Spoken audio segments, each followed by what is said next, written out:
सोम प्रकाश जी, सबसे बड़ा सवाल तो अब ये हो रहा है कि अपनों को छुरा भोग रहे हैं, स्वाभिमान पैदा हो गया, पार्टी बन गई। देखिए, दो चीज़ें हैं। आंदोलन अभाव में चलता है। जब आंदोलन चलाते समय किसी को भाव पैदा होता है, अहंकार आ जाता है। जब अहंकार आ जाता है तो पतन की ओर जाता है। ये है इतिहास कि जब तक जातियों की गिनती नहीं होगी तब तक इनको हिस्सा नहीं मिलेगा।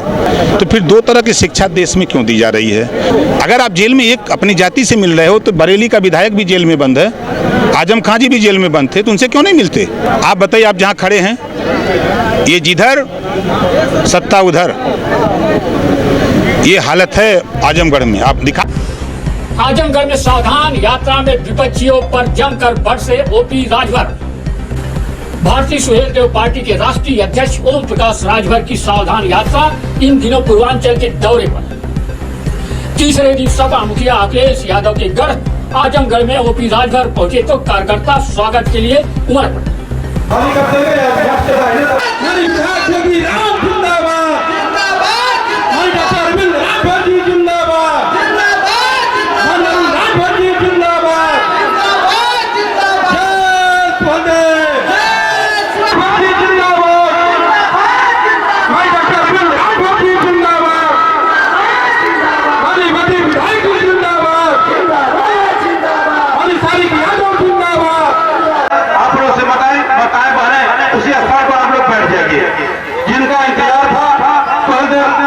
देखिए भाई, आप लोग डिस्टर्ब मत करिए, आप लोग इधर बैठ जाइए, आप इधर बैठ जाइए।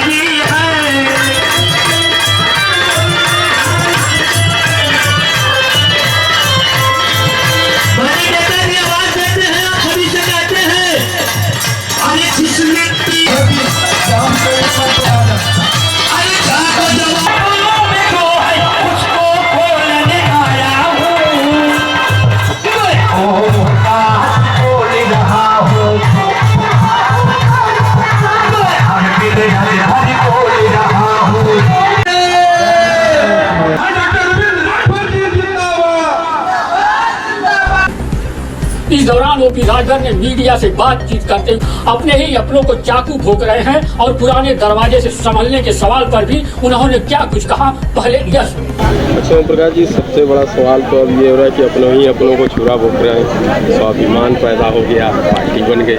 देखिए, दो चीज़ें हैं। आंदोलन अभाव में चलता है। जब आंदोलन चलाते समय किसी को भाव पैदा होता है, अहंकार आ जाता है। जब अहंकार आ जाता है तो पतन की ओर जाता है। ये है इतिहास, तो उससे कोई बात नहीं है। देखिए, एक मैंने रामायण में पढ़ा है, लक्ष्मण जी को लक्ष्मण शक्ति लगी, हनुमान जी संजीवनी बूटी लाने जा रहे थे, तो कालनेमी किसके द्वारा भेजा गया? सब लोग जान रहे हैं कि रावण के द्वारा भेजा गया। तो कालनेमी भेजा गया कि हनुमान संजीवनी बूटी न लेके आवे, लेकिन हनुमान जी बहुत चालाक हैं, कालनेमिया को उलाट दिए। जी से भी तो यूपी तक पे आपने तो कहा था कि पुराने दरवाजे और संभल के, लेकिन आप तो दरवाजे पे पहुंच गए। नहीं, देखिए, हाई कोर्ट ने एक आदेश दिया है 11 मार्च 2022 को कि 2 महीने के अंदर भर राजभर जाति को अनुसूचित जनजाति में शामिल करने का प्रस्ताव प्रदेश सरकार केंद्र को भेजे और प्रदेश सरकार केंद्र से पास करावे। 2 महीना बीत गया तो मैं मुख्यमंत्री से मिला, बात किया, तो उन्होंने कहा कि ऐसा है कि पूरा नकल निकाल के ले आओ तब बतावें। फिर मैं इसी बात को लेकर चला गया गृह मंत्री के यहाँ, प्रधानमंत्री के यहाँ, तो उन लोगों ने भी यही हमको सुझाव दिया कि आप नकल निकाल के ले आओ, पूरे आदेश की कॉपी। तो फिर मैं टटोला प्रदीप दुबे जी से, हमने कहा कि आपके यहाँ भी कोई प्रस्ताव पड़ा हो, तो उन्होंने भी बताया कि 8वीं विधानसभा में एक प्रस्ताव यहाँ से बना हुआ है। तो सारे रिकॉर्ड निकाल करके मैं लेके जब गया, मिला मुख्यमंत्री से, तो उन्होंने कहा कि नहीं, ये हमारे उत्तर प्रदेश के सरकार का बस में नहीं है, लेकिन प्रस्ताव भेजने का है हमारे पास। तो इन्होंने अपना प्रस्ताव भेजने की सहमति हमसे जताई और कहा कि आप यहाँ से हम प्रस्ताव भेज देते हैं, आप भी थोड़ी मेहनत करो, हम भी करते हैं। ये एसटी में अगर चले जाएंगे तो सबसे बड़ा लाभ इनका होगा कि शिक्षा में इनको बहुत बड़ा लाभ होगा, नौकरियों में इनको जाने लगेंगे। ये बात मुख्यमंत्री जी ने भी कहा, गृह मंत्री जी ने भी कहा, प्रधानमंत्री जी ने। और दूसरा, भू माफिया के नाम पर जो गरीब कमज़ोर भूमिहीन जो दशकों से बसे हैं उनको उजाड़ा जा रहा है। तो ये दो चीज़ों को लेकर के मैं मिलता हूँ। मैं विधायक हूँ, अपनी पार्टी का राष्ट्रीय अध्यक्ष हूँ।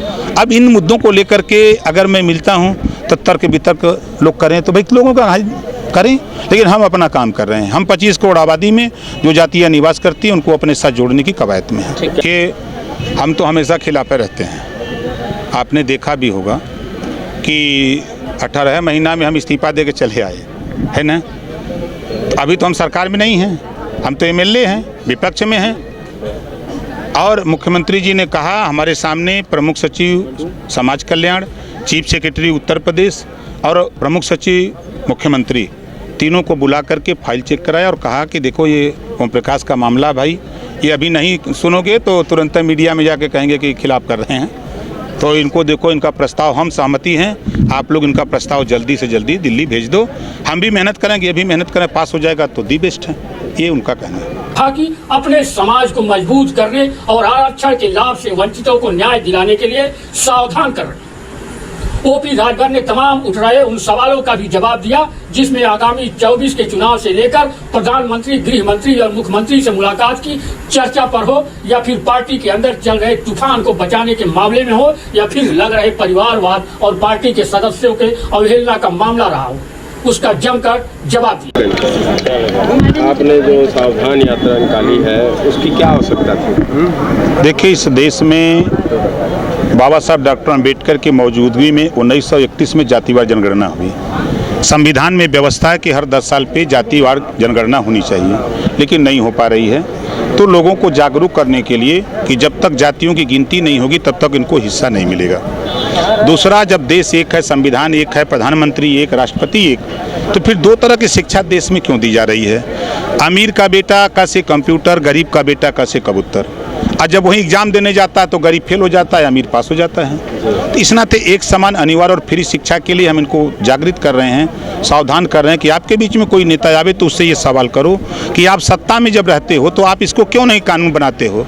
आप सत्ता में रहते हो तो गरीबों को इलाज फ्री में करने का कानून क्यों नहीं बनाते हो? आप सत्ता में रहते हो तो रोजगार परक शिक्षा की कानून क्यों नहीं बना देते हो, ताकि बच्चे पढ़ लिख करके रोजगार, बड़ी संख्या में बेरोजगार हो रहे हैं तो बेरोजगारी में गिरावट तो कम से कम हो।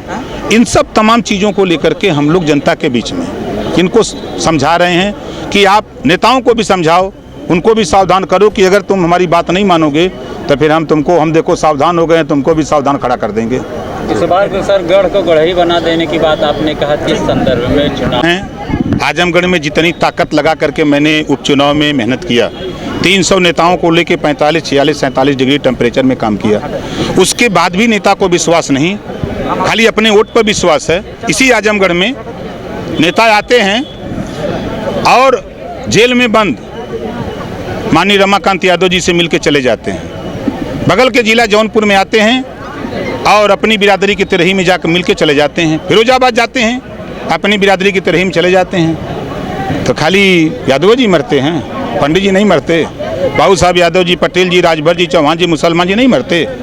अगर आप जेल में एक अपनी जाति से मिल रहे हो तो बरेली का विधायक भी जेल में बंद है, आजम खां जी भी जेल में बंद थे, तो उनसे क्यों नहीं मिलते? क्या दिखाना चाहते हो? यहाँ ये लोग नहीं रहते हैं।